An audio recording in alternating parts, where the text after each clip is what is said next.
Hello, everyone, and welcome to the 24th episode of the Simply Mental podcast. Today, we are going to be talking about postural orthostatic tachycardia syndrome, which is also known as POTS. For short, POTS is a neurological condition that causes the nervous system to malfunction. POTS causes various symptoms during the transition from lying down to standing up. POTS is a chronic illness and a disability that impacts from 1 to 3 million people in the U.S. I've been struggling with POTS for quite a few years now. I was diagnosed with POTS, I believe, in 2022, and it has been very challenging for me to manage, not just physically, but mentally as well. POTS has a lot of impact on your everyday life because it can cause many symptoms that include, but are not limited to, elevated heart rate when standing up by at least 30 beats dizziness, fainting, lightheadedness, heat intolerance, exercise intolerance, nausea, headaches, chronic pains, brain fog, blood pooling, and more. POTS also goes hand in hand with other syndromes like hyper joint mobility or Ehlers-Danlos. I believe that's how, or Ehlers-Danlos. I don't know, something like that. I think that's how it's pronounced. But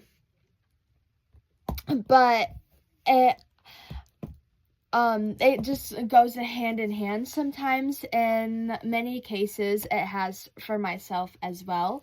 And as I've been struggling, it has been very difficult for me, especially because of all of the symptoms, and I haven't really necessarily been able to do the things that I normally do. It impacts the ability to do everyday tasks such as showering, even like driving or going to school or work. At least 25% of people aren't actually able to go to school or go to work. And that's very challenging, especially because as it is a disability, you don't want your disability to take over your whole life, and so that's something that I've struggled with, is just reminding myself that I am more than a disability, especially as I have struggled with continuing to dance. I've been dancing for 13 years, and it has been very challenging for me once I started struggling with my POTS symptoms, that I really was starting to lose my passion and my love for dance because I was struggling to keep up and do the things that I was able to do before I was diagnosed with my chronic illness. So POTS can really impact just as much mentally as it can physically, and I think it's so important, especially if you have POTS, to just remind yourself that you may be struggling with these symptoms, but you are more of a person than just the disability aspect of your life. There's so much more to you than that. And so I think it's really important to be great on the inside, because at the end of the day, that's what's truly important, is ensuring that you are a good person. And that's what I've been working on for some time now, is just making sure that I'm the person that I want to be, because it's better to be a good person than to be a good-looking person, or to be a very talented person, or anything of that aspect. And that is very challenging as well, just to be able to remind yourself that there's so much more to you than just what you are capable of doing, if that makes sense. One thing that I have struggled with a lot with my with my journey with POTS, especially before I was diagnosed. I was facing symptoms. I fainted before, and I've had a seizure before, and I went to the ER for these symptoms. And as I was there, they always asked me if I was stressed, and because I actually have anxiety, they just told me it was just my anxiety. Doctors have even tried to tell me that I was faking my seizure, actually. And that's really scary to go through, especially as I was only 13 years old.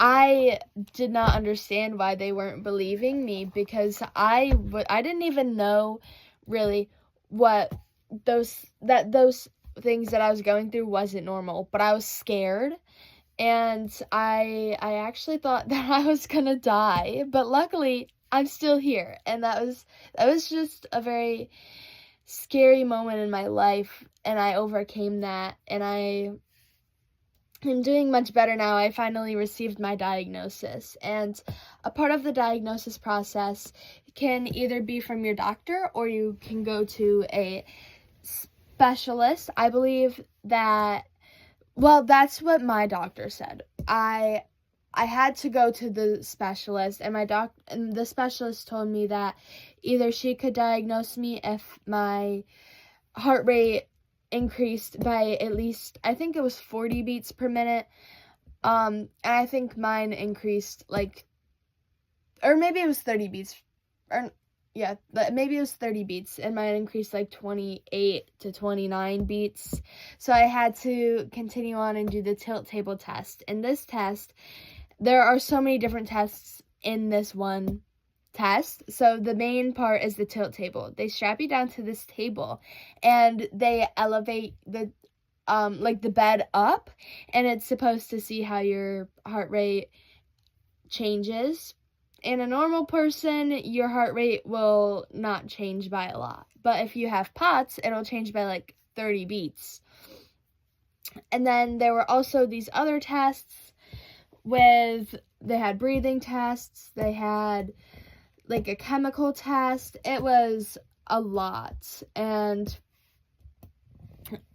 as I've been struggling with POTS, it has taken a lot out of me, especially because I have so many doctor's visits. I do physical therapy to help with my symptoms, and as well as my hyper joint mobility.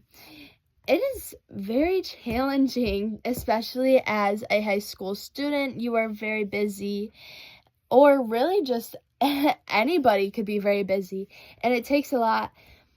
But overall, I think that it's better to be healthy than to be struggling all the time, But there are some ways that you are able to treat POTS. You are able to use, some people are able to use medications.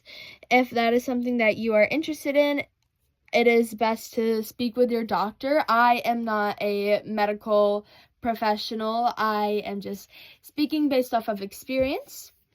I've also learned that physical therapy can help a lot, as I mentioned, but there are also other ways, such as compression garments or extra salt intake, cooling towels to ensure that you aren't sweating or anything like that. Those things can all help as well. And I think that for me, it's important to be able to do whatever that I can so that I can enjoy my life, especially as a teenager.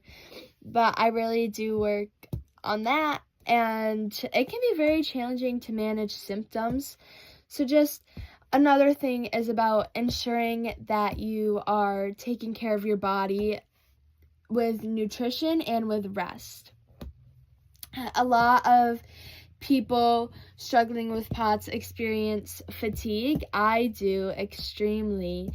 And I always am tired, and I'm always wondering, why can't I do this, or why am I so tired? I have no energy to do anything, and I feel lazy. But it doesn't make you lazy for taking care of your body. If you have POTS, your body needs more rest than you typically would. So just making sure that you are providing that rest for your body is really important as well. And ensuring that you are getting your nutrition and electrolytes as well as salt. All of those things can help as well. But if you or someone you love is struggling with POTS, I just hope that you will be able to learn something today. Another fun fact is that a lot of people with POTS or chronic illness, as I mentioned, they experience fatigue. And one thing that a lot of people like to measure their fatigue is by using spoons as a measurement. So here's an example. So when you wake up in the morning, you have a certain amount of spoons. Say you have 20 spoons. So each activity takes a certain amount of spoons, but each activity takes more spoons than it would for a person without chronic illness. And so measuring your day, like each activity that you do in spoons, sometimes you may use more spoons than you have, or sometimes you will use all of these spoons that you have, or sometimes you won't use as many as you have. But it's a fun way to measure your fatigue, and it can also help to explain to people who don't experience chronic illness what it is like to live in your shoes. But as I was saying before, I just hope that you can learn something today about POTS or chronic illness, and I hope that if you are struggling with POTS or a chronic illness or POTS-like symptoms, speak to a doctor, because it's better to get that process started, because let me tell you, it is a long, long process. But overall, it's worth it in the end to get that diagnosis, because at least you will finally know what is wrong, and then you can get the help that you need. So I hope that this helps. For the quote for today, it is, "Just one small positive thought in the morning can change your whole day," by Dalai Lama. And I like this quote because, especially as I've been working to improve my mindset and have a mindset shift, just starting your day off with positive thoughts can really change your whole mood for the day. And then overall, you could have such a better day than you anticipated. So I hope that you try this. But thank you all for listening to this episode, and I will see you for the next episode. Bye, guys.